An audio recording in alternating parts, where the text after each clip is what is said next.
Good morning. Good morning, good morning, good morning, good morning. I'm going to talk about something super sensitive today because I feel like it. So, it is really hard for me to look at that camera. So if I do that, I'm literally looking at me, even though I'm looking at you. I want to talk about my eating disorder. This is something that I haven't really spent a whole bunch of time talking about. And I've heard more often than not from people who are unaware of what my eating disorder has looked like.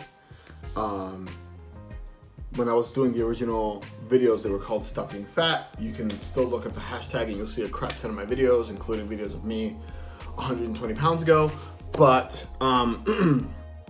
what I wanted to talk about is what my eating disorder has looked like throughout my life, sort of my timeline and how I went from morbid obesity to relative fitness and how I got muscles. So for me, my eating disorder looked a lot more like isolation and binge eating as opposed to what it looks like for a lot of people, which is starvation. Mine was binge eating. So I would sit with food, and food was my friend. Food was a source of comfort. And for as long as I can remember, I'm an extreme extrovert, but food was my best friend. So we would spend a lot of time together, if that makes sense. Especially right before sleep time. Like I couldn't actually sleep unless I had eaten a large amount of calories of something and drank a large amount of calories of something. Usually be like a milkshake and, Philly cheesesteak or pizza or something. I had to eat something, Chinese food, something, gummy bears, any junk food, insert there. That's what I was eating. And it would be, I look better close to the father. I look dark as hell. I look like a damn shadow. I look like a villain from friggin' Inspector Gadget from back there. So it'd be large amounts of food. So when I was very, very small in the earlier years of my life, I had a disorder where I would throw up everything I ate. That's just what would happen. I would eat, and I would get to a certain point where it's like, all right, everybody out. And then I would just throw up. First time in the circus, threw up in front of all my family. That was also the last time I was at the circus, but that's a different conversation. And then eventually, probably around age 7 or 8, that stopped happening. I stopped throwing up food, which means I could enjoy food. It also meant that I could enjoy more food and different foods. And at the same time, me and my brothers, I have 3 older brothers, we were raised to be very independent souls. So same thing around that age, 7, 8, 9 years old, I was able to make my own meals. I could cook for myself. I could feed myself.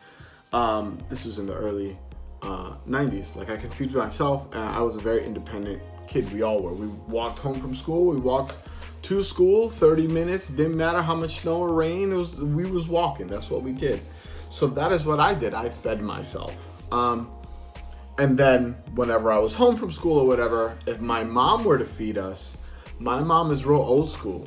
So she would make 3-course meals for like every meal. She would make she would literally buy like oranges and make a giant orange juice for the family and fried egg sandwiches, and there was avocados and salad and rice and beans and meat, and just my mom, she the best cook in the world. So for me, that was a source of comfort. And so food was my friend. When I was growing up, I was actually bullied a lot. I wasn't popular. I wasn't funny. I didn't really have a whole lot of friends, especially at school, so I isolated myself a lot.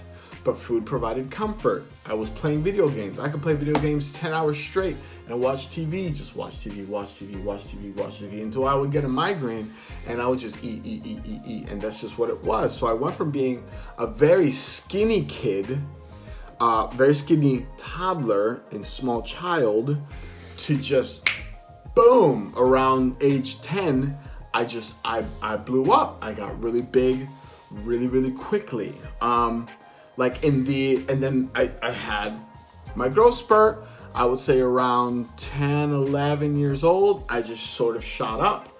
and I just got really big. Like, I remember being 12 years old in the 7th grade, 8th grade, and I was 230 pounds.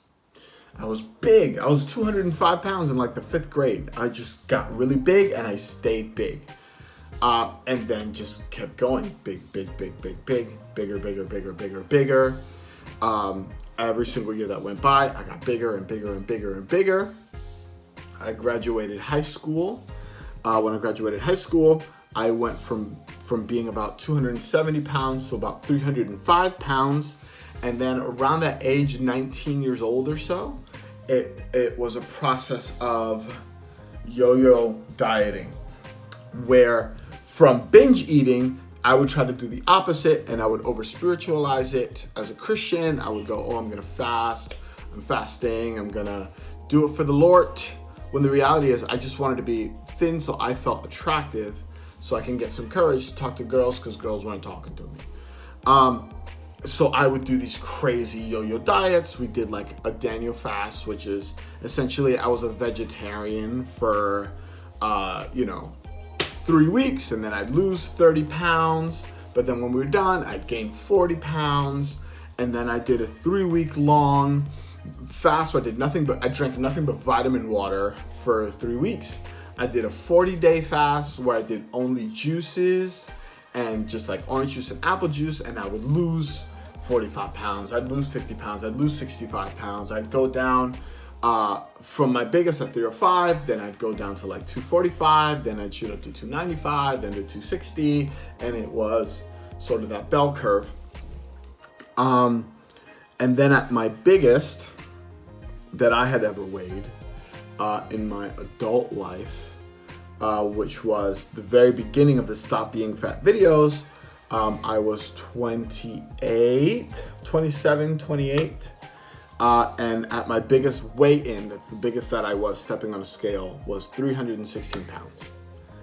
And then I'm like, okay, I'm gonna try to do this, not crash dieting. I'm gonna try to just nickel and dime this thing. I did the Stop Being Fat videos, and I lost 65 pounds. I went all the way down to about 250. And I was like, man, I feel great. I'm looking great. This is amazing. And then I got a girlfriend. And then I'm like, Applebee's. Let's go to Applebee's. And then I shot all the way back up to 316. And then I had a New Year's resolution. I'm like, okay, 29 years old. I'm going to do this for a year. I'm going to lose 100 pounds. And I'm going to get down to 215 pounds even by my 30th birthday. And then I did it. And then I got there on my 30th birthday, and I have been able to keep the weight off to this day. And then COVID-19 happened, and I've gained like 10 pounds, but I've stopped gaining weight, and now I'm just sort of cruising and trying to recomp. But that is my story. There is a lot of binge eating, and then to make up for my binge eating, I would do these sort of self-starvation diets. And I also have experience with bulimia, where I'd be like, all right, I'll tell you what, to get this craving out of my system, I'm gonna binge eat, and I'm gonna eat a bunch of junk, and then I'm gonna get rid of it, and I'm gonna throw it all up. I did that also. I don't do that anymore, but that is something that I've also done.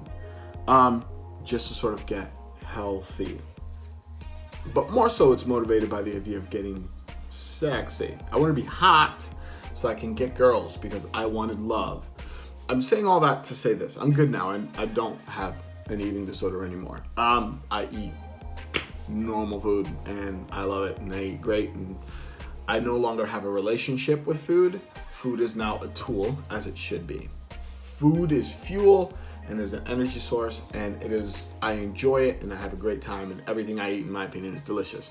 I'm saying all that to say this: your eating disorder, your obesity, your weight, your size, part of it is genetics, part of it is the genes that you're born with and the parents that you picked.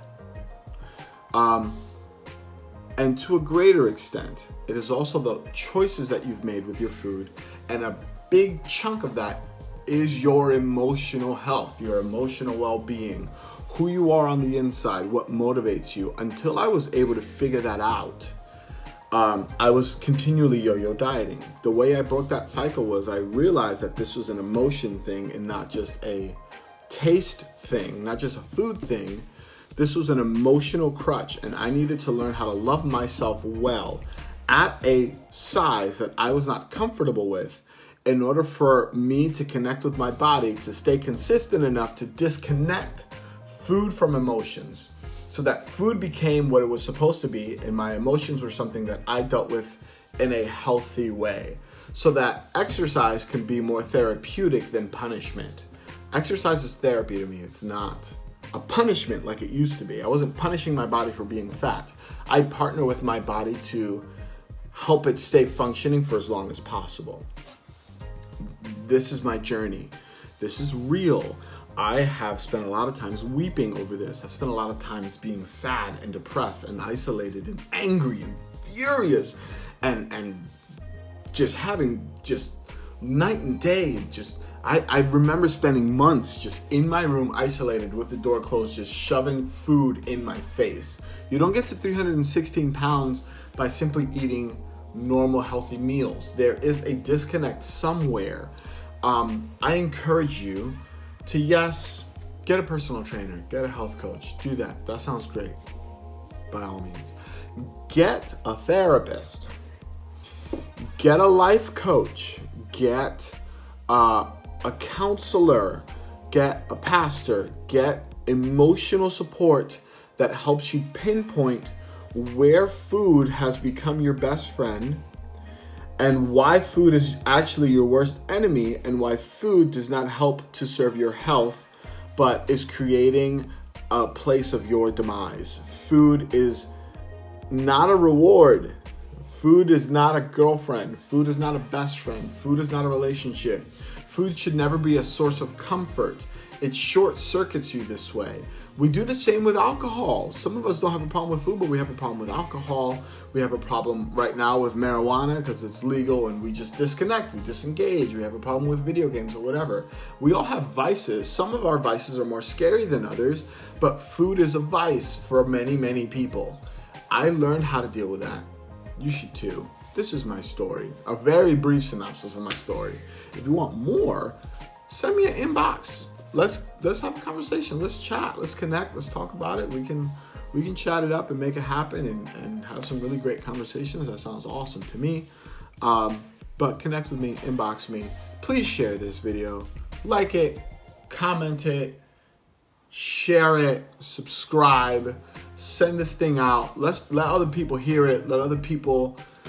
We need an aha moment, because at this point of the game, a lot of us are gaining weight because we're stuck at home, and that's all well and good. If you big, man, some people can be big and cute. It's not just about what you look like.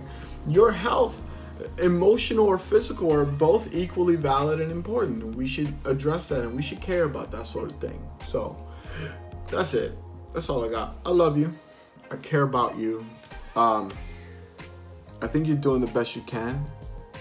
But I think that you can do better. I think that you don't know how much potential you have, and it's okay for you to aim a little higher. Just be kind to yourself and be kind to others. I love you, baby. Talk to you later.